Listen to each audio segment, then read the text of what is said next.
Respected Dais, the Vice Chancellor of Shastra University,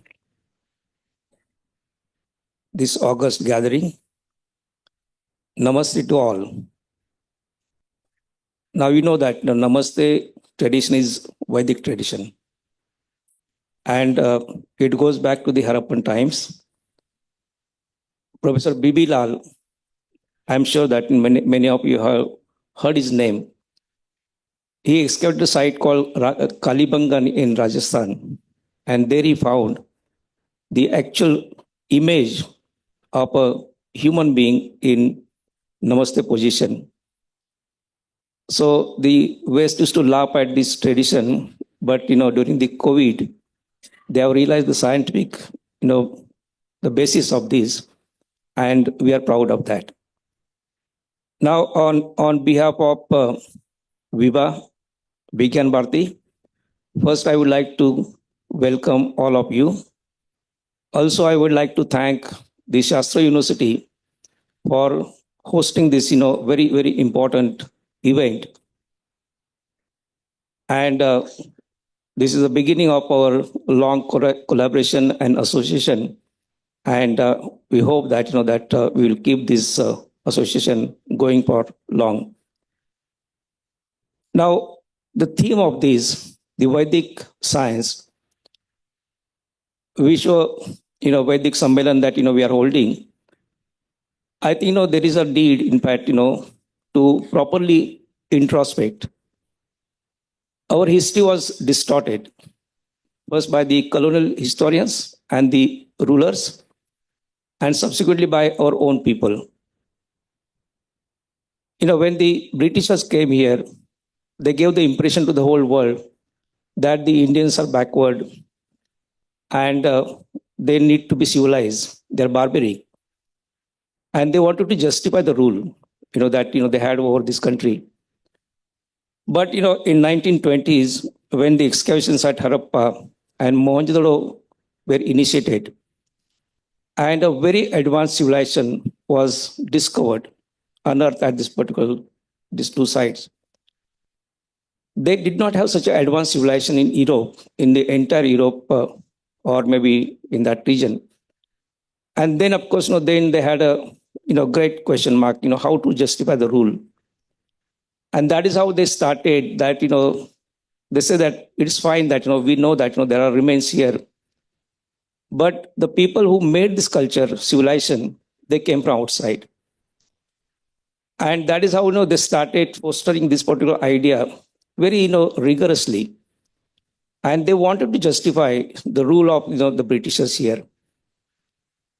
Now, for last, maybe, after independence also, we never tried to generate evidence whether, there is sufficient evidence to support that the Aryans or the Vedic people came from outside. And they came, in fact, they settled in, the Sapta Sindhu area. And then, of course, they wrote, those, the Rigveda and, various, Vedic literature. Now, the first person, in fact, to talk about, this Vedic culture, because we never tried to associate this Vedic culture with the archaeological remains. And Professor B.B. Lal was the first to do that. And the whole world was, was against him. They were laughing at him, saying that, how can we, associate this culture or this Vedic culture with the, archaeological remains. And last, since, I have been working on this issue, my team is working on this, and, we have such a institutional, multidisciplinary, teams working on this particular aspect. Since 2006, we have been working on this. And now, we have generated enough data, scientific data, archaeological data. And archaeological data is considered the most, important, most authentic data by which we can now prove that the Vedic culture is very much indigenous. Now we associate this, with the Harappan culture. And, in the Rigvedic culture particularly, there's a mention of river Saraswati. Frequent, there are maybe more than 70 references in the Vedic text. And we have been able to discover the course of river Saraswati we know that the river Saraswati was mighty, and it was flowing, in fact, till 2000 BCE. And after maybe 2000 BCE, the river has disappeared. We have the scientific data for this, both in the archaeological, we have hydrological data, and also recently ISRO, in fact, has done very good work, in fact, on this. And they have been able to identify the course of river Saraswati. And when we look at this, when we look at the archaeological data in the river Saraswati basin, particularly in the Sapta Sindhu area, the only evidence that we get is the Harappan evidence. There are a huge number of sites in that region. And, Rigvedic text talks about, the flourishing settlements in the Sapta Sindhu area. And this is the evidence that we are getting. We are getting the evidence of only the Harappan settlements there. There's also mention about the ideal town planning, ideal town or the city. And it is referred that, the city is divided into 3 parts. And the only evidence in this particular respect, I'm talking about the archaeological evidence, comes from the site of Dholavira, which is a Harappan site, a Harappan city. And this is the site, which was divided into 3 parts. Then, there's a mention about the fire worship. The sites located in the Saraswati basin, only they have the evidence of the fire worship. Kalibanga, Rakhigarhi, these are the sites, Banauli, these are the sites which have produced evidence. So there's a lot of evidence now, which can be correlated with the Vedic culture, with the Vedic people. And, the excavation that, we conducted at the site of Rakhigarhi in Haryana.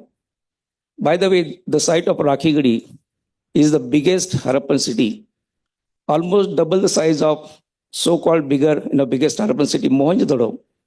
It is spread over an area of almost 550 hectares, whereas the site of Mohenjo-daro was spread over an area of 300 hectares.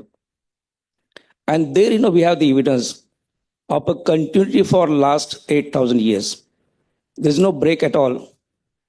And there is a very, very strong, cultural continuity there. And also the, very strong genetic continuity also, about which I'll be, mentioning also. So there is no doubt now. We need, of course, more evidence in this, respect. Only that, the only evidence that is lacking, or we don't have a very strong evidence, is the evidence for the horse. But let me tell you that, there is a site called Surkotara, which is close to Dholavira. And that site, has yielded some animal bones. And those animal bones were studied by one very famous archaeogeologist from Hungary, Professor Bocconi. And Professor Bocconi suggested that, these are the bones of the actual horse, the domesticated horse. But later, the same samples were studied by a team from Harvard, headed by Richard Meadow. And they wanted to disprove that. And they said that, no, these are not the bones of the domesticated horse, but these are the bones of the wild ass, donkey. But now, we have at least half a dozen sites, Harappan sites, which have produced the bones of the horse also. So there is evidence now coming up. Apart from that, there are 2 sites. One is Lothal, where we are developing the world's biggest national maritime heritage complex and the museum. And the other one, of course, is the site of Mohenjo-daro, where the archaeologists have discovered the actual figurines, terracotta figurines of horse. So there's no doubt now that, the horse was present, But, there is, we need to go further. In fact, we need to generate more and more data so that, once we have data, scientific data, perhaps then only we can convince the whole world that, this is the data. And, we know now that, the Harappans were the pioneers. In fact, these are the actual Vedic people, because whatever descriptions we find in the Rigvedic texts, actually we have the evidence for that in the archaeological records, in fact, in the Harappan levels. Then, these are the people who introduced the Indian knowledge system, Bharatiya knowledge system. And now we know that, when we study the archaeological data, we know that, the beginning of the knowledge system goes back to almost 9,000 years from the beginning of the settled life. And there is a gradual growth. In fact, I have written a book on this, on the origin and development of the Indian knowledge system based on archaeological data. So now we know that there's gradual growth, in fact, in most of the aspects. And that growth has ultimately culminated into the formation of the Harappan civilization around 2600 BCE. So now we know that most of the developments that happen in this area, they were done by the local people. And then, of course, we have studied the material culture, the actual evidence from different sites, and all the evidence now, leads us to believe that this was the most important achievement of the human being in this part of the world. And interesting, the knowledge system that was created by the Harappans, now that has continued. The knowledge was so relevant that time. Even after 5,000 years, we feel that that knowledge is still relevant. And the efforts are being made, in fact, to reach this knowledge to the people who are still following the Indian knowledge system. There are a large number of communities in South Asia, not only in India, which are following the Indian knowledge system, the tradition which is 5,000 years old. In fact, there is one bead maker in Khambat, and he makes the replicas of the Harappan beads by using the same technology as the Harappans did. And he's doing he's doing really roaring business. In fact, he's selling his products all over the world. So that is the relevance of that. If you really want to understand the relevance of the Vedic knowledge system, then you need to go, need to visit the site of Dholavira, and there you will understand how relevant the knowledge system that was, in fact, that was created. And lastly, I would like to mention about, the most important research, the first of its kind research that we did, archaeogenetic research at the site of Rakhigarhi. Now, we have studied the Harappan skeletal remains, and we succeeded in extracting the DNA of the Harappan people. Because if you want to know about the people, there are a lot of controversies. Some people say that Harappans came from outside. Some say that they are indigenous people.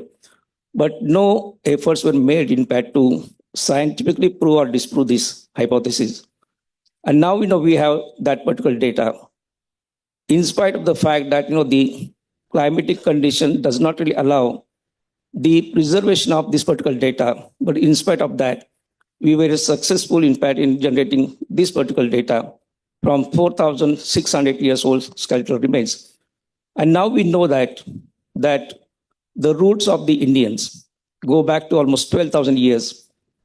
So 12,000 years, the formation of the very distinct genetic, history started, in fact. And then, of course, that has continued in the Harappan people. And from Harappan people, in fact, it has continued till the modern, till modern times. And the scientific data that we have generated clearly indicates that most of us, right from Andaman Nicobar to Ladakh and Kashmir, and from Afghanistan to the whole of Northeast, most of us are the descendants of the Harappans. No matter what religion we follow, what languages we speak. Then the question that that is being asked, that how come the people from southern part look different and people from the northern part look different? That is nothing to do with the genetic history at all. It has to do with the maybe geography, the climate, the condition, the food habit of the people, and with whom we have more intensive mixing. The southern part, in fact, has more affinity or mixing with the Southeast Asian people, and also a lot of remains of the African people also.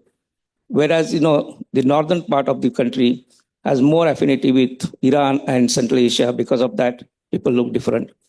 So now we know that scientifically we have been able to display and prove that the Vedic people are indigenous people, and their contributions are immense.